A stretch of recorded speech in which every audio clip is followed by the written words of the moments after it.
warahmatullahi wabarakatuh. Waalaikumsalam warahmatullahi wabarakatuh. Selamat pagi, salam sejahtera untuk kita semua. Pagi ya Bu.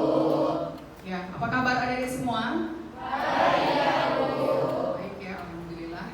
Baik, untuk pertemuan kita hari ini, kita akan membahas topik itu tentang imunisasi dasar lengkap. Ya, seperti biasa, saya akan kembali pada proses perkuliahan nantinya.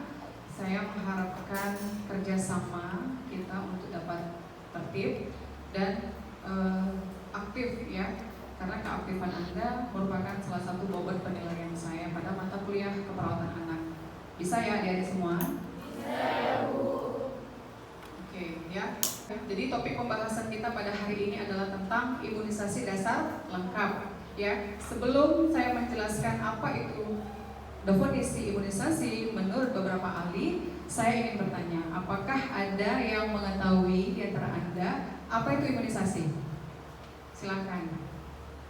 Ya, silakan Fauzia.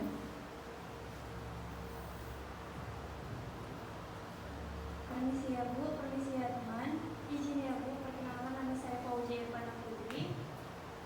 Yang saya ketahui tentang imunisasi adalah imunisasi yaitu tindakan secara sengaja dilakukan oleh perawat atau nakes, yaitu dengan cara memberikan vaksin kepada bayi pada umumnya umur baru lahir yaitu 0-7 hari sampai 9 bulan atau 1 tahun, yang tujuannya yaitu untuk agar bayi terhindar dari penyakit tertentu. Terima kasih ya Bu, terima kasih ya teman.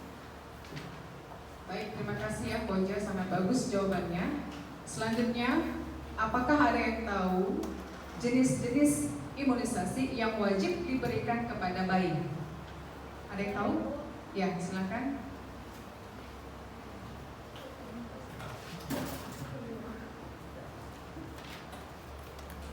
Permisi ya Bu, permisi ya teman. Perkenalkan nama saya Devina Membangun. Jenis-jenis imunisasi yang saya ketahui itu ada imunisasi campak, imunisasi polio, dan imunisasi hepatitis ya Bu. Terima kasih ya Bu. Baik, terima kasih ya atas jawabannya. Jadi benar ya yang disampaikan teman-temannya, namun lebih jelas saya akan menjelaskan ya definisi imunisasi. Ya, yang pertama menurut CDW et al. Tahun 2017, imunisasi merupakan upaya pencegahan primer ya, yang efektif untuk mencegah terjadinya penyakit infeksi yang dapat dicegah dengan imunisasi. Pencegahan primer adalah pencegahan awal ya, sehingga bayi tidak mengalami suatu penyakit. Dalam hal ini adalah penyakit tertentu. Oke, yang kedua, menurut Kemenkes RI tahun 2020, imunisasi merupakan upaya kesehatan masyarakat paling efektif dan efisien dalam mencegah beberapa penyakit berbahaya.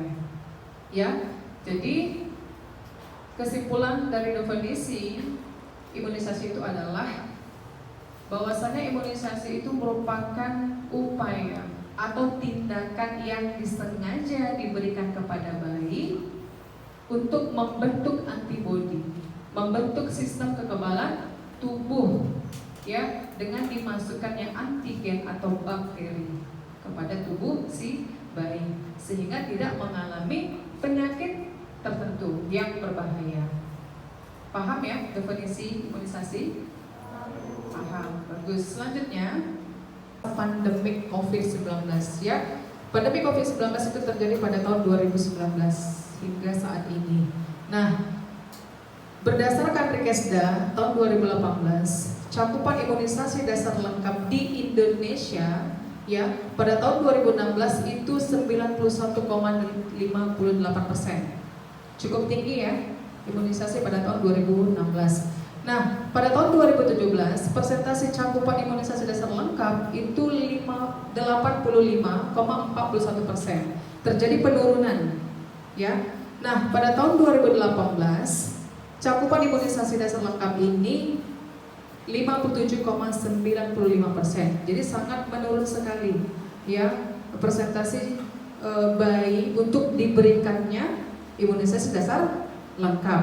Nah, kita lihat data WHO tahun 2020 menjelaskan bahwasannya tercatat adanya penurunan jumlah anak yang mendapatkan vaksin difteri, pertusis, dan tetanus dalam data pada 4 bulan pertama pada tahun 2020. Jadi ternyata bukan hanya terjadi di Indonesia terjadi penurunan, namun di dunia juga terjadi penurunan. Nah, data ini merupakan suatu hal yang tidak wajar ya, karena baru pertama kalinya dalam 28 tahun ini ya terjadinya penurunan cakupan difteri, pertusis, tetanus. Nah, akibat dari adanya pandemi COVID-19, setidaknya terdapat 30 kampanye vaksinasi, ya, vaksinasi campak itu dibatalkan atau beresiko dibatalkan menurut WHO dan UNICEF. Ya, dan tentunya hal ini bisa mengkhawatirkan terjadinya wabah penyakit lainnya. Ya, jadi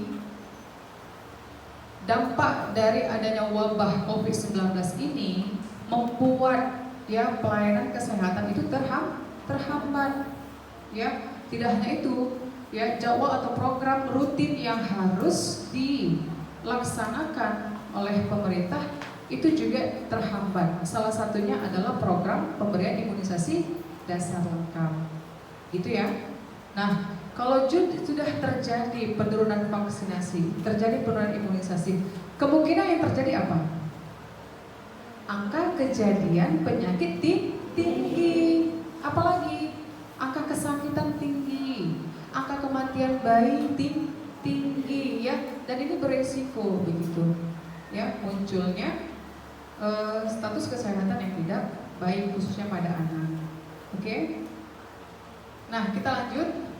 Nah, menurut Permenkes nomor 12 tahun 2017, ya, hepatitis B, polio, BCG, DPT, HIV, campak itu merupakan ya imunisasi yang wajib diberikan kepada bayi, ya, kepada bayi dengan usia 1 sampai 12 bulan, ya. Membahas tentang jadwal pemberian imunisasi. Nah, perlu ya adik-adik ketahui bersama kapan sih jenis-jenis vaksin tadi itu diberikan, gitu ya. Nah, untuk vaksinasi hepatitis B0 itu diberikan kepada bayi usia 0 sampai 7 hari, ya, 0 sampai 7 hari. Untuk usia bayi 1 bulan itu dijadwalkan pemberiannya adalah BCG. BCG itu singkatan dari basis Mohamed Guerin yang merupakan vaksin untuk mencegah terjadinya penyakit tuberkulosis paru, dan itu diberikan hanya sekali dalam 1 tahun, ya, usia bayi. Selain itu pada usia 1 bulan juga diberikan polio 1. Nah, kita lihat pada usia 2 bulan bayi diberikannya vaksin DPT HB-HIV pertama dan polio kedua. Pada usia 3 bulan bayi diberikan vaksin DPT HB-HIV kedua dan polio ketiga. Pada usia 4 bulan bayi mendapat vaksin DPT HB-HIV yang ketiga dan polio keempat. Nah, selain itu, selain polio, oral polio vaksin, pada usia 4 bulan juga diberikan IPV, ya, sekali pada usia 4 bulan.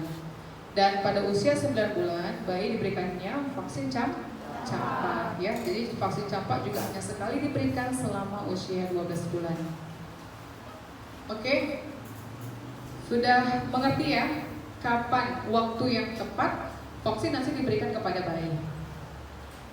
Saya akan menjelaskan ya deskripsi, indikasi, cara pemberian, dosis, kontraindikasi, efek samping serta penanganan efek samping dari jenis-jenis vaksin yang diberikan. Ya, yang pertama kita akan bahas ya vaksin hepatitis B. Kapan tadi vaksin hepatitis B 0 diberikan? 0 sampai 7 hari. Nah, apa itu vaksin hepatitis B? Ya, hepatitis B vaksin adalah vaksin virus rekombinan yang telah diaktifasikan dan bersifat non-infeksius yang berasal dari HBsAg. Ya, dosis yang diberikan pada vaksin hepatitis B ini adalah 0,5 cc dan diberikan secara intramuskular pada paha anterolateral. Ya, dan ini diberikan sebanyak 3 dosis, ya, 3 kali. Nah, bagaimana kontraindikasi? Kontraindikasinya adalah penderita infeksi berat yang disertai kejang. Jadi bayi yang menderita infeksi berat kejang tidak dibenarkan diberikannya vaksinasi hepatitis B0 sampai dengan keadaan si bayi normal, ya. Kemudian efek sampingnya munculnya reaksi luka, ya, rasa sakit, adanya kemerahan, bengkak di lokasi penyuntikan. Kemudian reaksi yang terjadi bersifat ringan dan biasanya hanya hilang selama 2 hari saja, ya. Jadi normal ketika bayi itu diinjeksi, disuntik akan mengalami sakit, demam. Tetapi dalam 2 hari itu pasti sudah kembali normal, ya. Nah, bagaimana penanganan apabila efek samping itu muncul? Ya. Yang pertama, orang tua dianjurkan untuk memberikan minum lebih banyak, ya, atau ASI gitu. Kemudian jika demam, ya, kenakan pakaian tipis pada bayi. Ya, bekas suntikan yang nyeri dapat dikompres dengan air dingin. Jadi ini beberapa penanganan awal yang bisa kita sampaikan kepada si ibu apabila gejala tanda itu muncul kepada bayinya. Paham ya?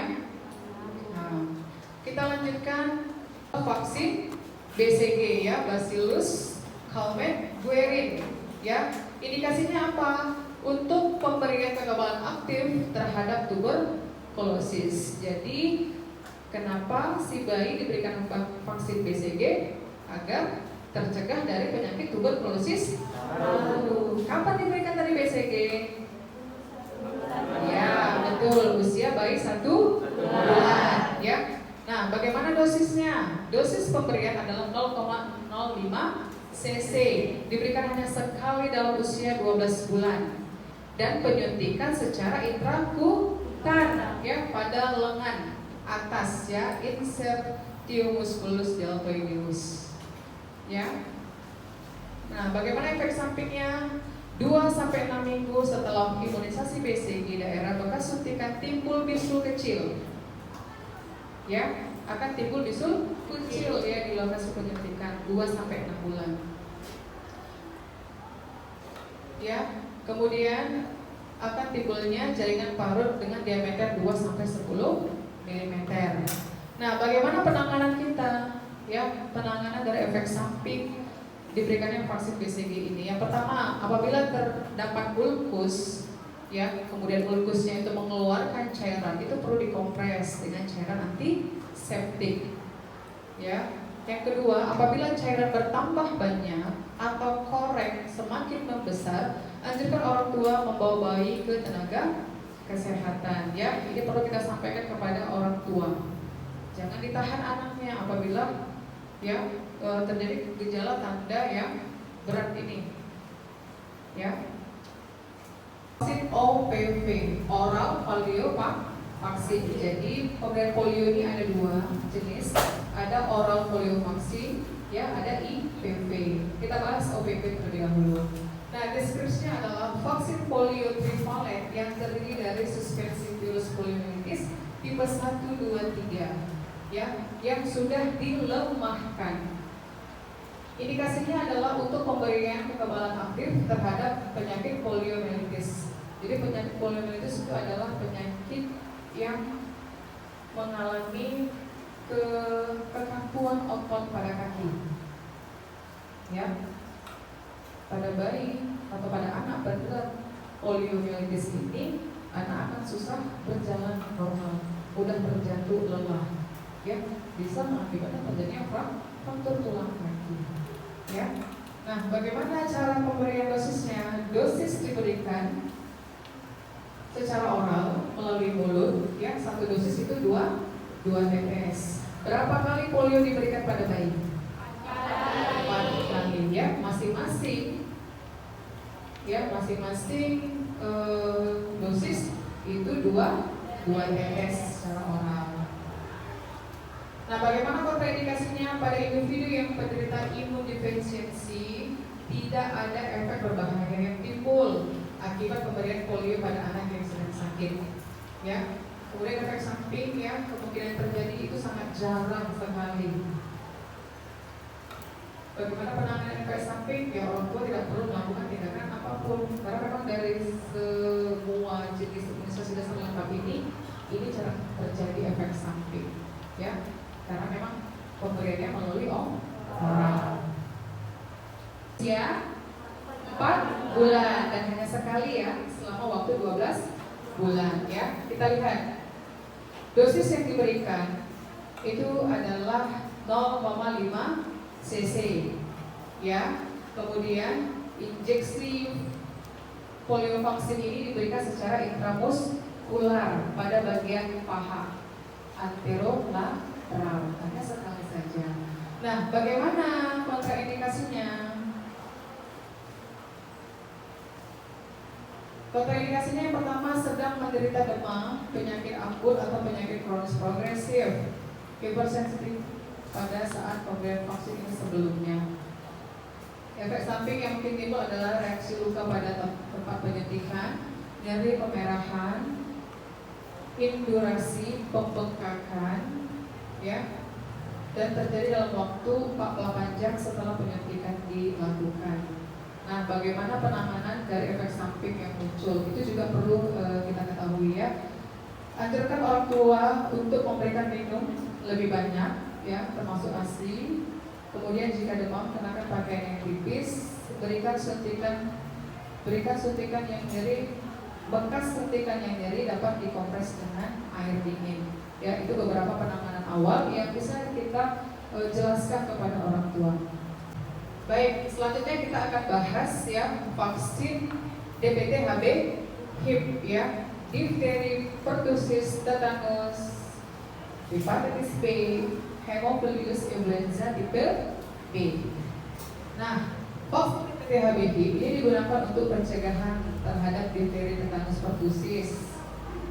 Ya, pertusis itu adalah batuk renjan ya, batuk 100 hari. Hepatitis B dan infeksi hemophilus influenza tipe B secara simultan.